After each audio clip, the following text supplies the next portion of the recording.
Fury Road, which may or may not be a sequel or a remake, we'll get to that. Shows Max, now played by Tom Hardy, being captured until he escapes, reluctantly joins forces with Charlize Theron, a badass, literally playing someone called Furiosa. Wow, next he'll be siding with Lisa, badass, chick wielding a gun, Olsen. Smith. I'll pass it down the line. In the desert wasteland that looks like the set of holes for some reason, fuel and water are scarce despite no one ever genuinely acting like they're actually desperate for water. They look completely fine on me, not thirsty at all, but okay. Bad guys ensue, car chases, big explosions, you know the drill. I just don't want to hear that again! After the third, there were plans for a fourth Mad Max installment for a while, but money was constantly providing problems. In 1995, George Miller regained rights for the new film and he finally started plans in 98. His concept was to have violent marauders fighting, not for oil or material goods, but instead for human beings. It was scheduled to be shot in 2001, but due to 9/11 damaging the economical world of Australia, the budget flopped and it was postponed. Mel Gibson was chosen to not return because of his controversies. Maybe because he's a racist fuck, I don't know. It was hard to know who was more crazy. But Miller also wanted Max to be a lot younger. In 2003, a script was finished and greenlit for a budget of $100 million US. However, problems continued as the location was destroyed by rainfall and Mad Max 4 continued to be postponed further. In 2005, Miller claimed, "I intend to make Fury Road and it's not going to involve Mel Gibson." There's a real hope. The last thing I want to do is another Mad Max, but this script came along and I'm completely carried away with it. It's a detour. In 2007 at a convention, he confirmed that it is still in the works and acknowledged that Mel Gibson wouldn't want to come back anyway. Maybe because he's a racist fuck, I don't know. Heath Ledger was actually lined up to play the lead until his unfortunate passing in 2008, and in October that same year it was announced that shooting would begin in early 2011. Tom Hardy was confirmed as the lead alongside Charlize Theron. In July of 2010, Miller also confirmed that he was shooting 2 Mad Max films back to back, but problems continued in November 2011 when heavy rains caused wildflower growth, ruining the entire cinematography. I remember something like that. Filming finally began on June the 26th, 2012 and wrapped up on December 17th that same year. Unfortunately, 2 months later, a leaked draft of the script accused the cast and crew of damaging parts of the desert, ruining plants and several different animal species, but this was all dismissed entirely. Reshoots continued in November of 2013 and Miller claimed that he wanted the film to almost be one continuous chase with relatively little dialogue and just let the visuals come first. Yeah, it shows. I am so sorry. Editing was manic as there were over 480 hours of footage to put together. Just watching everything over took 3 months alone, and Mad Max Fury Road premiered on May the 7th, 2015 in Los Angeles, California. It was screened a week later at the 68th Annual Cannes Film Festival and released worldwide the very next day. That same month, Vertigo even started publishing a comic book prequel based on the series showing the characters' backstories, and despite its worldwide accolade financially, it didn't do too great, but not too poorly either. Against a $200 million budget, it lost around 20 to 40 million.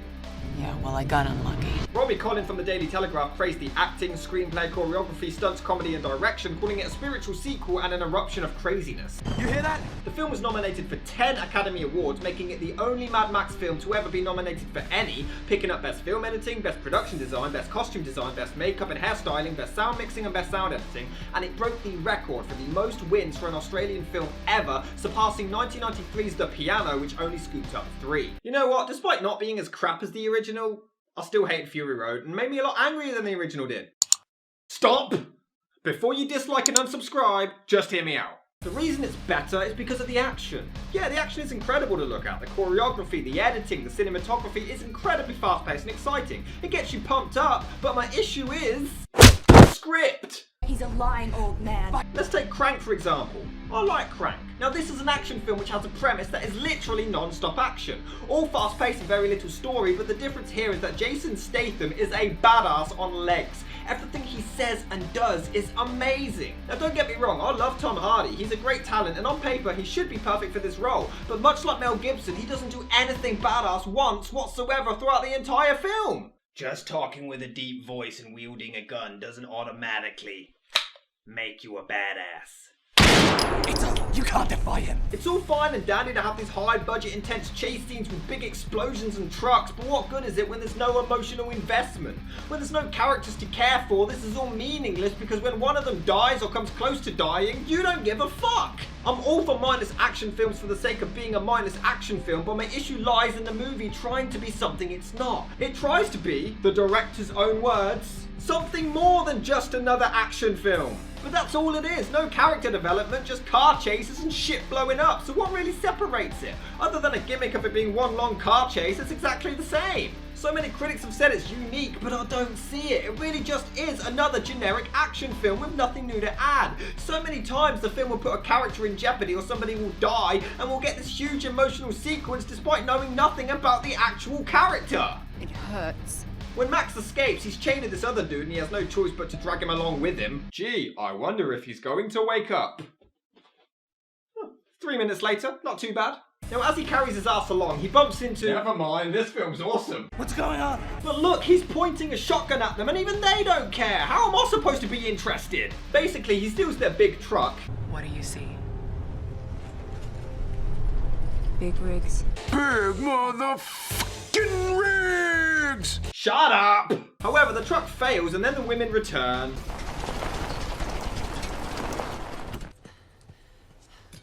Kill switches.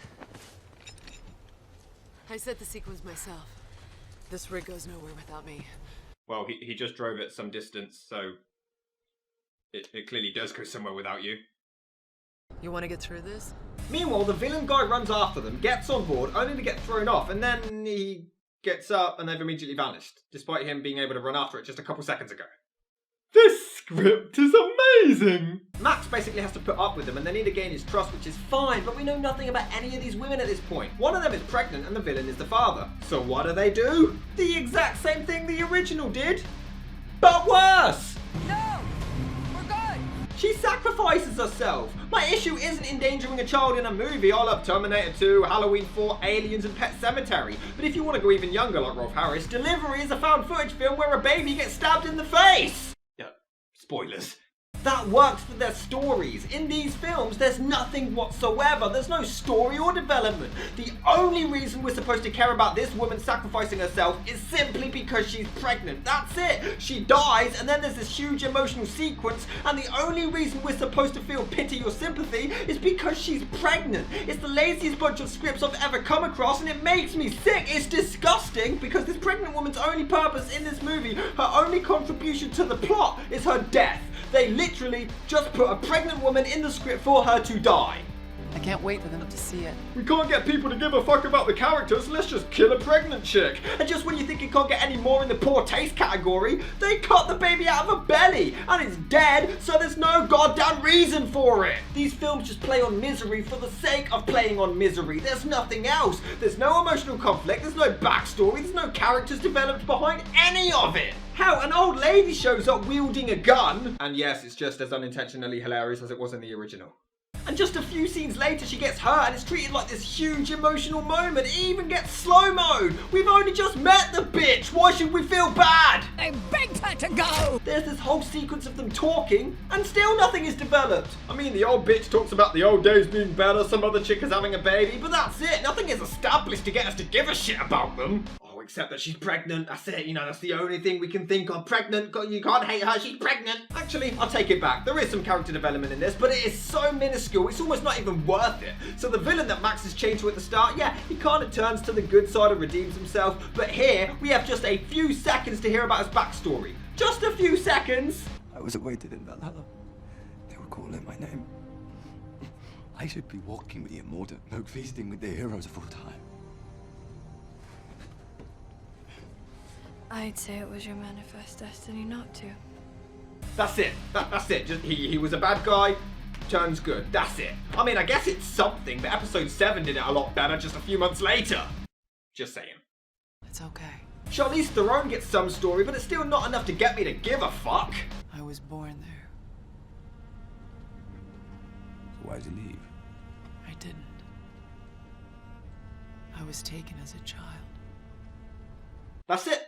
She was taken from her home. Feel bad for her yet? Do you like her yet? Do you like her yet? She was taken. Can't feel bad. You gotta feel bad. She was taken. That's it. That's all you need. She even goes outside at one point, shouts out her identity, and immediately is treated again like this big emotional moment. Are you kidding me?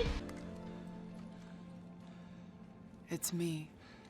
That's nice. Care to let the audience know about you? No? Okay, that's cool. You know, yeah, it's her. Well, who gives a fuck? What happened to your mother? She died. Ah, there we go. Another cheap ploy. Her mum died. Now you have to feel bad for her. I mean, I know she's not pregnant, but her mum died.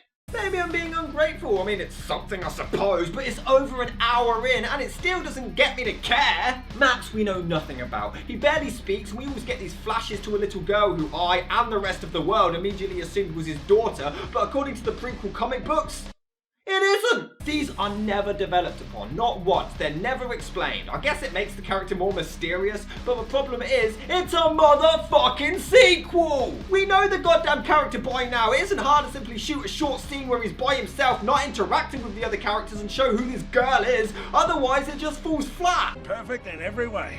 It's annoying because the musical score, cinematography and everything on the production side of things is absolutely incredible, but it's delivered in these big epic chase and fight scenes between characters we don't know and don't care about. I really don't get it.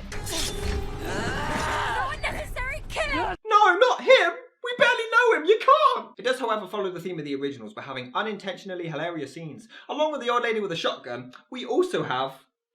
That's my wheel. I'm driving. You're my Lancer. I just promoted myself. Not today. Today is my day. Look at you. If you can't stand up, you can't do war. If you can't act, you can't do war. Someone will take our forces seriously.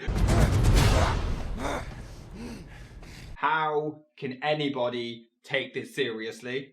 He looked at me.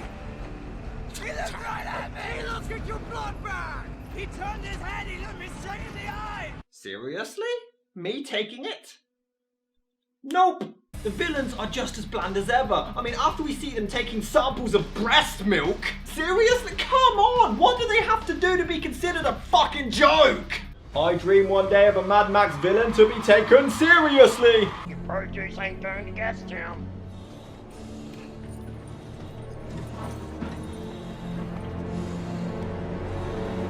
Hello?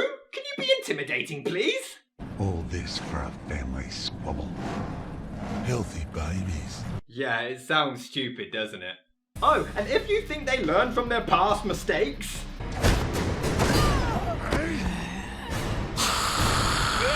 They did it again! Why aren't you learning? You had this intense fight scene and... What is your problem? It's coming. Get ready. In addition, so many people perceive this as a remake, not a sequel, hence my mistake in the last episode. Maybe the remake is better, right? But the movie does everything in its power to let you know that it is a goddamn sequel. I mean, what do they have to do? Max mentions the previous films. I was a cop, a road warrior searching for a righteous cause. And they even used the exact same shot from a scene in the original. Yeah, it's totes a remake, bruv. Totes a remake. We're not going back.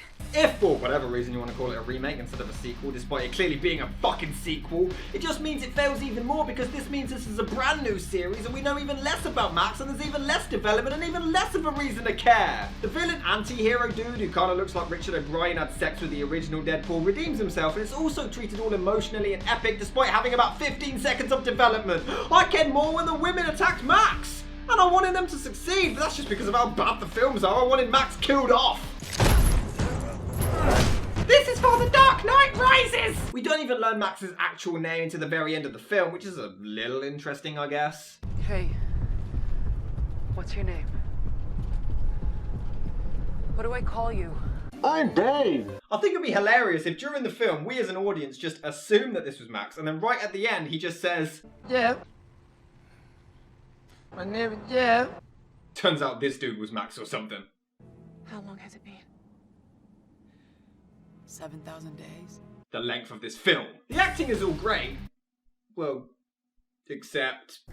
What is this? What is acting?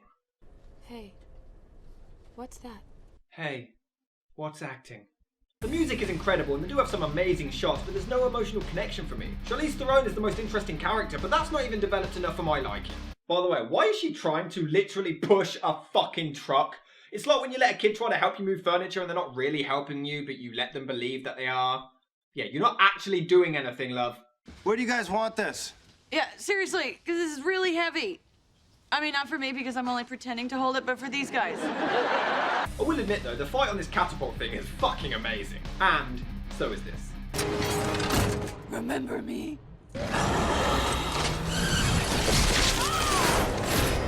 Damn, that's awesome.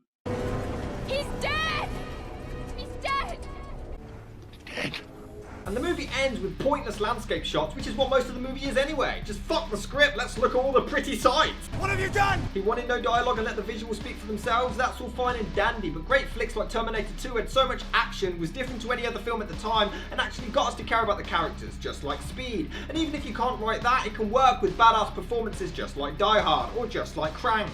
Fury Road is just a pointless retread of the series with better effects and more laziness. That's it. Feels like hope.